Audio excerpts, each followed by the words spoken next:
Región Ventaña Argentina, la comarca de Sierras de la Ventana, te esperan. Recuerdos para toda la vida. Para más información, ingresa al sitio web sierrasdelaventana.tour.ar. Región Ventaña Argentina. Desde Buenos Aires hacia cada pueblo, provincia o ciudad, radiohashtag.com.ar, las 24 horas. Comunicate con nosotros a través de contacto@radiohashtag.com.ar. Radio Hashtag. Somos tendencia.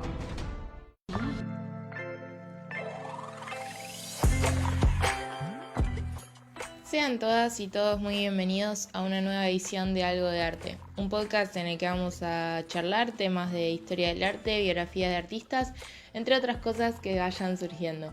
Mi nombre es Florencia Pena y me pueden buscar en Instagram como mflorpe, y también los invito a que sigan a Radio Hashtag en todas sus redes, tanto Facebook, Twitter, Instagram como Spotify y YouTube, donde pueden escuchar este podcast que sale antes que en esas plataformas los martes y jueves a través de la web de Radio Hashtag a las 18 horas.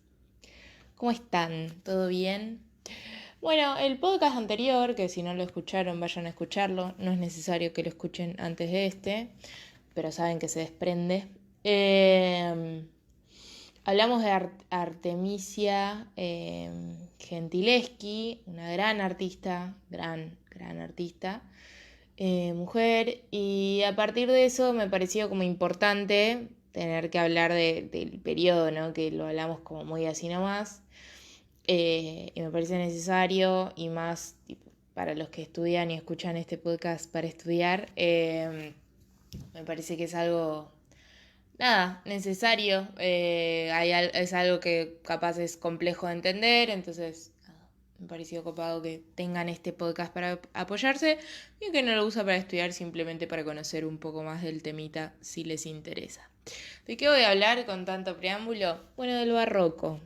El barroco es un periodo como muy extenso, ¿no? Algunos historiadores lo dividen en 3 etapas. Acá no voy a hacer eso pues no los quiero complicar, pero básicamente lo dividen en 3 etapas como para darle cierto orden, porque estamos hablando de un estilo artístico que va a durar siglo y medio, o sea, estamos hablando de más o menos del siglo XVII y principios del XVIII, ¿no? Es como muy extenso. Entonces, por eso también lo dividen, ¿no? Como para darle un sentido. Principalmente es un arte que va a estar en Europa Occidental, pero como estamos hablando de épocas de invasiones, le vamos a decir, y colonialismo, se va a esparcir bastante por este temita y va a llegar a Latinoamérica, pero hoy no les quiero hablar de eso porque no los quiero complicar, que vamos a hablar directamente de su cuna. Después puedo traerles en otros programas artistas latinoamericanos que van a trabajar con el barroco y que es muy interesante también la vuelta de tuerca que les da, pero me parece que como que se merece un programa aparte, pero sepan que a Latinoamérica llegó y sobre todo por esto de la expansión y por esto otro tema que vamos a ver que va a tener que ver con la doctrina religiosa. Bueno, básicamente se va a situar esto que les dije entre el siglo XVII y principio del XVIII, bastante extenso, y se va a situar entre lo que se dice el manierismo y el rococó.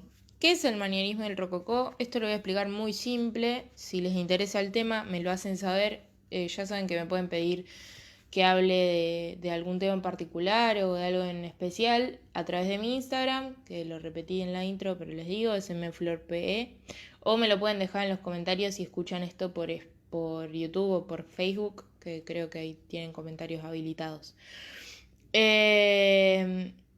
Bueno, el manierismo básicamente va a ser como el último coletazo del Renacimiento, fuerte último coletazo, y manierismo significaba como a la manera de, y decían que pintaban como, al principio se decía que era que pintaban como al estilo de los grandes maestros, estamos hablando de las tortugas ninjas, eh, Miguel Ángel y todos esos, ¿no? Que también son del Renacimiento, o me parece que estoy mezclando. Bueno, pero lo importante es que eso se creía al principio, eh, o de Leonardo, ¿no? Y como que a lo último terminó siendo como una reacción al ideal de belleza clasicista. Y como, bueno, van a tratar todos temas religiosos, ¿no? Claramente el Renacimiento, si hay algo que trata, son temas religiosos, pero va a tener como una vuelta de tuerca en el sentido que van a ser composiciones laberínticas, ¿no? Ya sabíamos lo que era el contraposto desde el Renacimiento. No me quiero meter mucho en este tema, pero me parece que es importante situar al barroco entre estos dos periodos. El contraposto, para el que no saben, es como una figura, una composición en el que es tipo un hombre adelantado. Básicamente haces un zigzag con el cuerpo y eso daba cierto equilibrio. Si te tratás de parar así, lo menos que tenés es equilibrio, pero compositivamente, no sé, por ejemplo, la pose del David es un claro contraposto.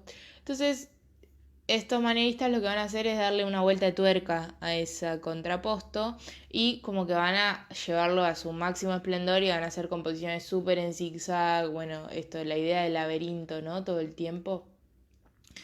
Eso va a ser el manierismo. Entonces el barroco se va a situar después del manierismo y antes del rococó. El rococó más o menos arranca aprox en 1760 y se caracterizaba por colores muy luminosos, suaves, claros.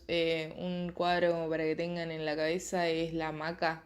Hay uno que es La Maca, que es creo que es de Fragonard, que aparece en Frozen, datazo. Nada, y básicamente lo que van a hacer es un arte mundano, sin influencias religiosas, o sea, todo lo contrario a lo que va a ser el barroco, y ahora sí nos adentramos. Poniéndolo, ¿no? Con estos dos estilos en sándwich, digamos, lo vamos a tener al barroco. Época va a ser caracterizada por fuertes disputas, va a ser un terreno bastante conflictivo en el que se sitúa. Uno, porque la iglesia estaba peleándose contra las reformas, ¿no? Estaba la disputa entre católicos y protestantes. Y políticas, porque van a ser entre los absolutistas y los parlamentarios, ¿no? Estamos hablando de plena época de, ¿cómo se diría hoy? De reforma de república, podríamos decir. Y también era una época de fuerte depresión económica, consecuencia de, bueno, de esto de las del colonialismo, básicamente, de las prolongadas expediciones a América, y nada, todo lo que una invasión conlleva, habían dejado no es un estado, pero sí bastante pobre. Y sumándole a eso vamos a tener a malas cosechas, el comercio estancado, aumento del trigo por el tema de la mala cosecha, etcétera, etcétera, etcétera. Entonces podemos hablar de que era un ambiente bastante caldeado, en resumen, ¿no? Y esto se va a reflejar, porque yo siempre hago como un mini resumen de el contexto, ¿por qué me evoco al contexto sociopolítico, o sociocultural, o socioeconómico? Bueno, porque esto no es exento de los artistas, pues los artistas no dejan de ser ciudadanos, ¿no?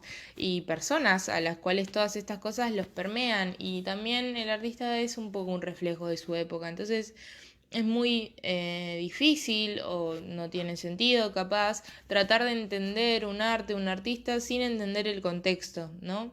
No estoy diciendo que siempre le sea fiel al contexto, digo que el contexto es muy importante porque el arte no deja de ser una facultad humana, ¿no? O sea, así como la comunicación o así como, no sé cómo explicar, pero es una facultad humana, entonces va a depender estrictamente de lo que pase en su contexto. Por eso me parece buenísimo traer en algún otro podcast barroco latinoamericano para que miren qué pasa cuando cambia el contexto, ¿no? Con la misma situación. Bueno, y ya hemos visto en muchos movimientos en este podcast que hablamos, por ejemplo, del informalismo, tienen uno de los primeros podcasts fue informalismo, que con qué pasaba en Europa y qué pasaba en Argentina, por ejemplo, ¿no? Entonces es muy distinto el contexto. Bueno, ese fue el paréntesis, sigamos. El término surgió, como en la mayoría de los movimientos artísticos, de manera peyorativa, como significado de recargado, engañoso y caprichoso. Y estas tres palabras van a resumir lo que es el barroco. Podés mirarlo peyorativo, ¿no? Pero la verdad es que son muy características. O sea, y de hecho después se va a tomar la palabra barroco y se la va a usar mismo como un sustantivo, o sea, como algo que es muy barroco, ¿no? Como se va a tomar esa palabra y se va a usar para describir. De hecho, hay un teórico, no me pregunten el nombre ahora, que decía que la obra de arte, como que todo artista pasa sí o sí por tres momentos. Uno es tipo el clasicista, ¿no? Una etapa más realista. El barroco, una etapa más sobrecargada, más lúgubre, más tenebrosa. Y por último, romántica, como bueno, ya abriéndose al panorama de las emociones. Para mí hay 200 etapas más, pero bueno, como para que tengan idea de que después esta palabra se va a adoptar con mucha facilidad y la van a escuchar 200 veces decir que algo es muy barroco, ¿no? Además de esto de que va a ser un arte súper recargado, ¿no? Vamos a volver a escuchar mucho la palabra horror vacui, que significa en latín, creo, horror al vacío, ¿no? Como pinturas súper, súper llenas, súper cargadas. Es un arte más refinado y más ornamentado, ¿no? Como con cierta aspiración clasicista, ¿no? O clasista podríamos decir, tranquilamente. Pero hay una perseverancia y una pervivencia de cierto racionalismo. Como que también acá el barroco lo van a dividir en dos etapas. Una que va a aspirar más al realismo, no al realismo como movimiento, sino al realismo como pintura objetiva, podríamos decir, lo cual me parece como raro. La pintura no es objetiva, pues tiene un filtro del artista, pero bueno, vamos a ponerle pintura objetiva. Podemos hablar de realismo en movimiento si quieren en otro podcast. A mí me parece un tema súper interesante de los clásicos. No se dice así, pero bueno, ustedes me entienden. Es como uno de mis favoritos. Y como una versión más, ¿no? Entonces este realismo y como una versión más...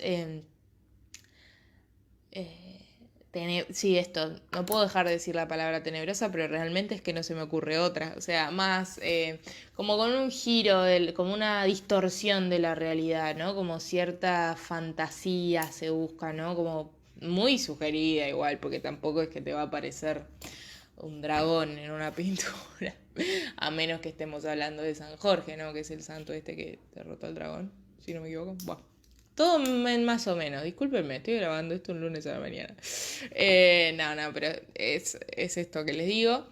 Y después de como desarrollar como un gusto por lo anecdótico, ¿no? Y acá es cuando yo me meto y digo que, bueno, esto tiene que ver también con la clase de personas que representaban y esta cosa por lo ostentoso, ¿no? Como por... A ver, una obra para decirles más o menos, Las Meninas de Velázquez. O sea, está esta idea de el escenario, ¿no? Como, bueno, la anécdota de que el pintor fue y se retrató en un espejo, pero en realidad si estaba pintando a las meninas o estaba pintando a los nobles y la persona que entra y entonces... Hay una historia, ¿no? Detrás de cada cuadro. Gran cuadro, Las Meninas de Velázquez, y después vamos a tener, yo voy a nombrar esto y van a decir, este artista, fuertes contrastes de luces y sombras y cierta tendencia al desequilibrio y la exageración. Y acá, diciendo esto, es como decir ergo Caravaggio, ¿no? Tenemos al al rey, al padre del claroscuro, que era un poco lo que nos cuestionábamos en el podcast anterior, cuando hablábamos de Artemisia, de que es un artista que toda la historia del arte se ha encargado de marcar como la Caravaggio femenina. Y yo diciendo, ¿no? Es Artemisia, Caravaggio femenina, es ella, punto. Pintora barroca, ya está. Pero bueno, nada. Vayan a escuchar el podcast anterior si me quieren escuchar enojada, básicamente. Y después, bueno, vamos a tener como ya la parte más estructural del barroco, que es en donde se forma y qué sé yo. Y acá es donde es el y sí más grande de la historia. Es que se forma principalmente en Italia, exactamente en la sede pontificia en Roma, para difusión de la doctrina contrarreformista. Y acá es donde yo digo, y sí. ¿Por qué? Y sí, y porque la iglesia ha sabido usar muy bien, la iglesia católica estamos hablando, muy bien el tema de la imagen, no por al pedo, es la religión con más popular, podríamos decir, no porque esté... Sí, la que más se expandió, porque supo usar la imagen. Del resto de las religiones, si no me equivoco, hay una prohibición con el tema del uso de la imagen. El catolicismo se desprendió de eso, por ejemplo, el judaísmo, no estoy muy segura de toda la parte... No, en India sí se representan. Bueno, no sé. Cuestión, es una de las más populares y por lo menos más que el judaísmo podríamos llegar a decir, no sé, no me quiero meter en este terreno, lo que quiero decir es que es una de las religiones que supo usar muy bien el tema de la imagen. ¿Por qué? Porque entendió que no toda la gente sabía leer y escribir y porque entendió que una imagen, esa frase hecha que dice una imagen vale más que 1000 palabras, bueno, así, y que se expande rápidamente y que es más fácil de ver y es más fácil de comprender en una sola mirada, ¿no? Entonces la iglesia se aprovechó de eso, pero desde la Edad Media, desde que la iglesia no estaba prohibida, o sea, desde que estaba prohibida y una vez que se oficializó, en adelante. Supo usar mucho esto. Entonces, en esta época, que yo les decía que eran épocas turbulentas para el tema de la religión, claro que van a apoyarse del arte y claro que van a sponsorear artistas para que, che, dale, se me está pudriendo todo, ayúdame a que la gente diga, no, es esto más que nunca. Entonces para mí era obvio, digo, con la cantidad de cuadros religiosos que hay, tenía que estar la iglesia detrás. Era muy raro que los artistas se hayan todos, tipo, puesto de acuerdo para retratar todos lo mismo. Lo mismo que con la nobleza. Tuvo una época en la que se estaba debatiendo si absolutismo o parlamento. Y ahí llegan todas las pinturas de estas nobles con todos sus trajes y en poses de conquistador y bla, bla, bla, bla, bla, ¿no?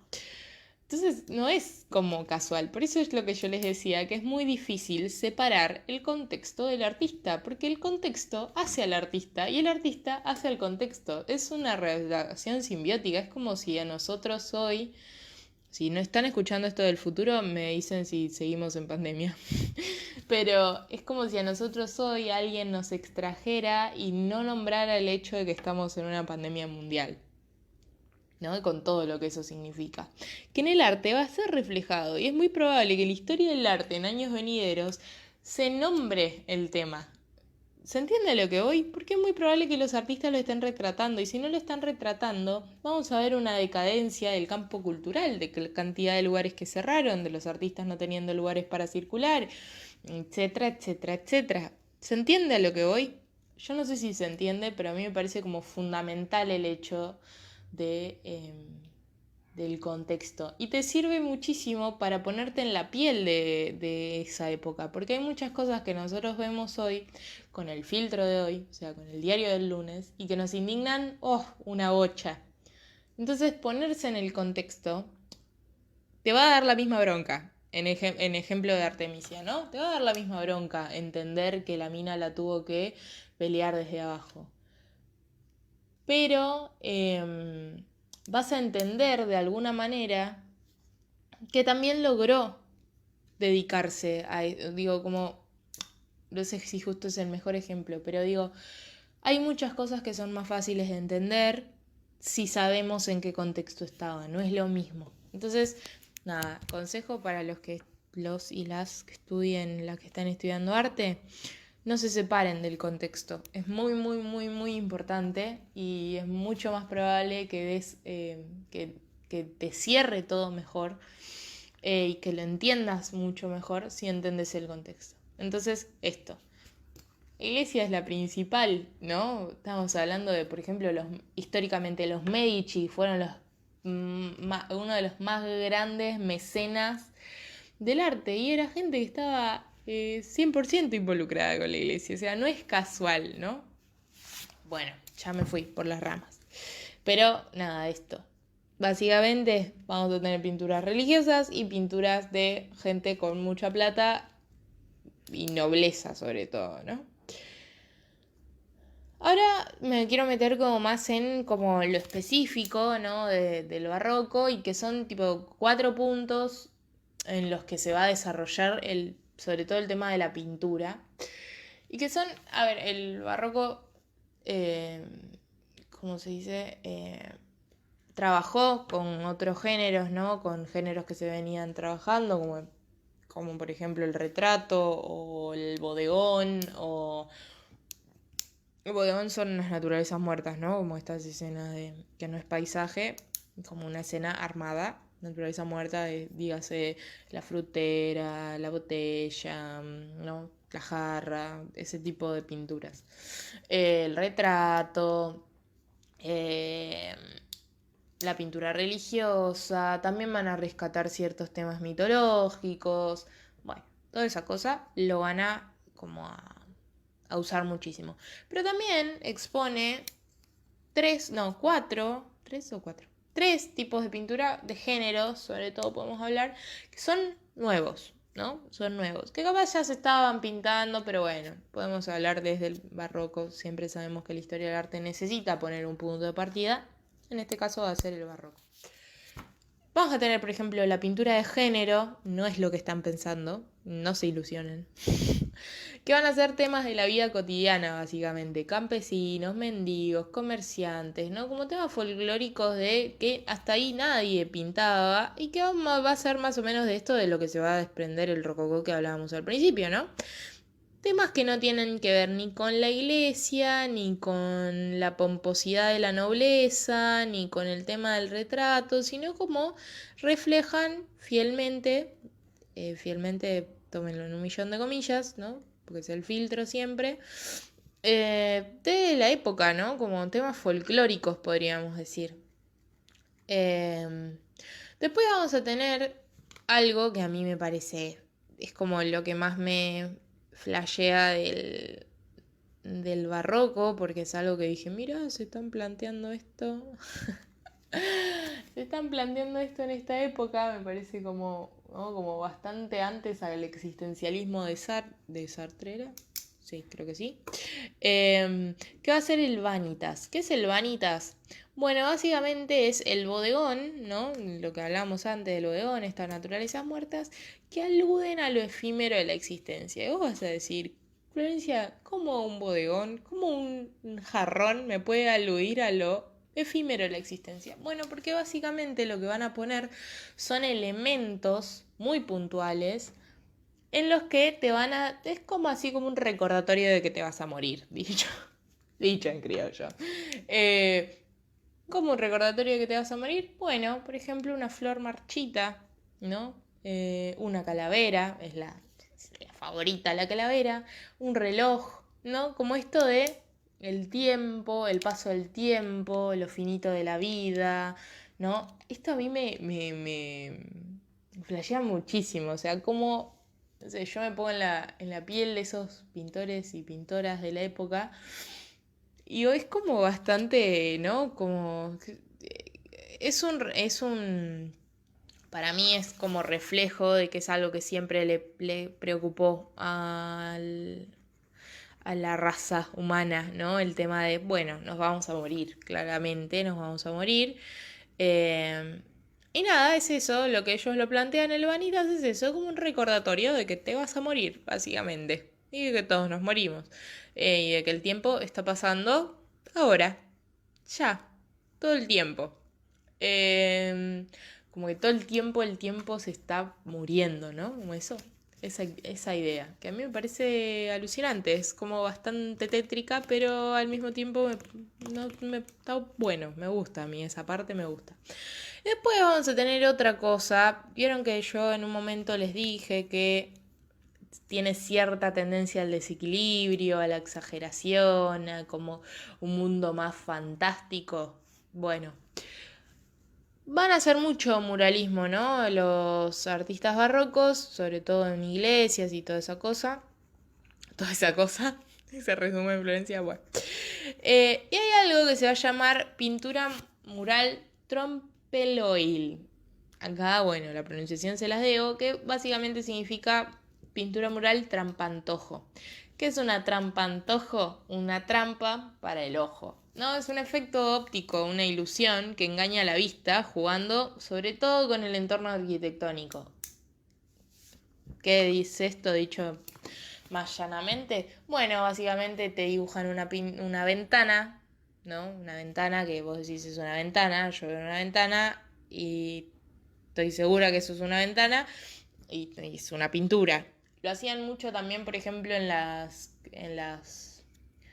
Uy, se me fue el nombre. En los ábsides de las iglesias, que es el ábside donde está el altar, como para hacer efecto de que era mucha más larga la iglesia, o por ejemplo en la parte de arriba del techo, que tiene un nombre, ese se me fue, perdón, o sea, la cúpula sería, pero desde el lado de adentro. Entonces vos mirabas y como que era una ilusión de que estabas mirando al cielo, ¿no? Como si hubiese ahí como un vidrio, no había un vidrio. También lo van a usar mucho para jugar con esta idea tenebrosa. Por ejemplo, hay un cuadro hay una pintura mural que es tipo de una pared. Sí, ¿de qué va a ser? Bueno, perdón, de una pared exterior me quise referir. No, como una casa o algo así, no me acuerdo qué era, o si era tipo algo de la iglesia, bueno, no me acuerdo muy bien. Cuestión que es una ventana con rejas, la pintura, y hay como una cabeza asomándose de adentro, es bastante tétrica, pero nada, muy divertido. Y juegan mucho con esto, con la ilusión óptica, ¿no? En algunos cuadros también se va a ver los menos, es porque juegan sobre todo con el tema de la arquitectura, ¿no? Hay como un juego sí, de esto, del tema del cielo, de nada, de qué pasa cuando te hago creer que es una cosa y es otra, básicamente. Creo que con eso podríamos cerrar Barroco. Artistas, ya les dije, bueno, la tenemos a Artemisia, lo vamos a tener a Velázquez, lo vamos a tener a Caravaggio.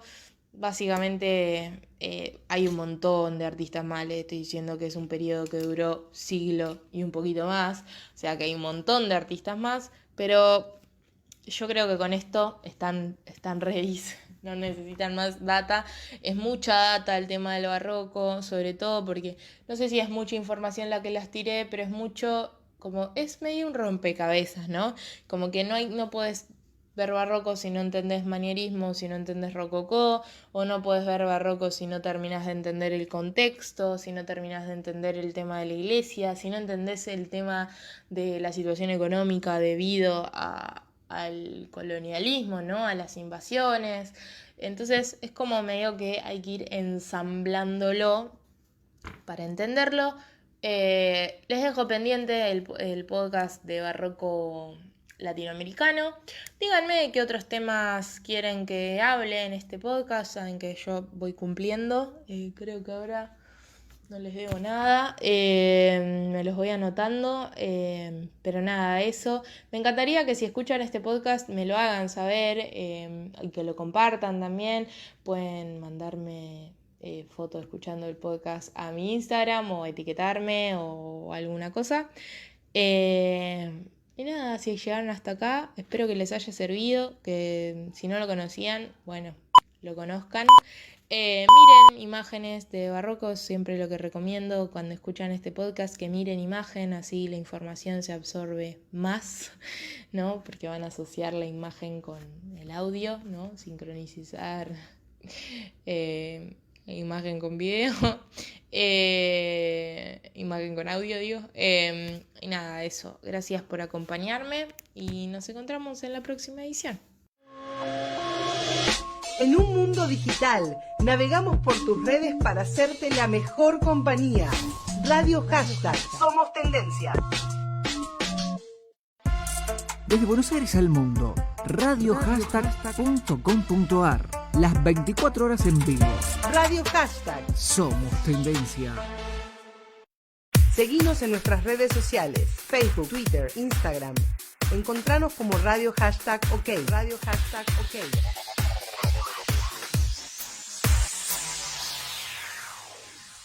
Estás escuchando Radio Hashtag. Radio Hashtag.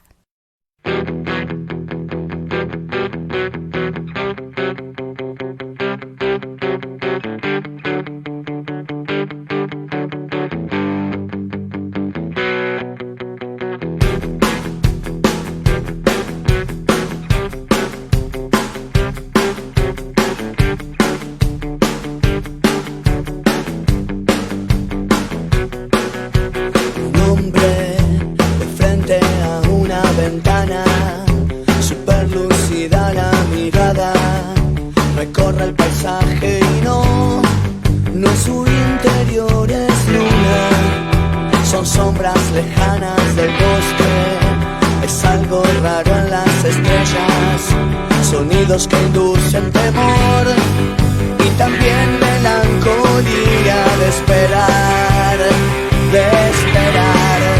esperar que ella vuelva y me diga, acá estoy mi amor, no existe el olvido, acá estoy mi amor de vuelta, he venido, no puedes creer, no existe el olvido, mi amor, no existe.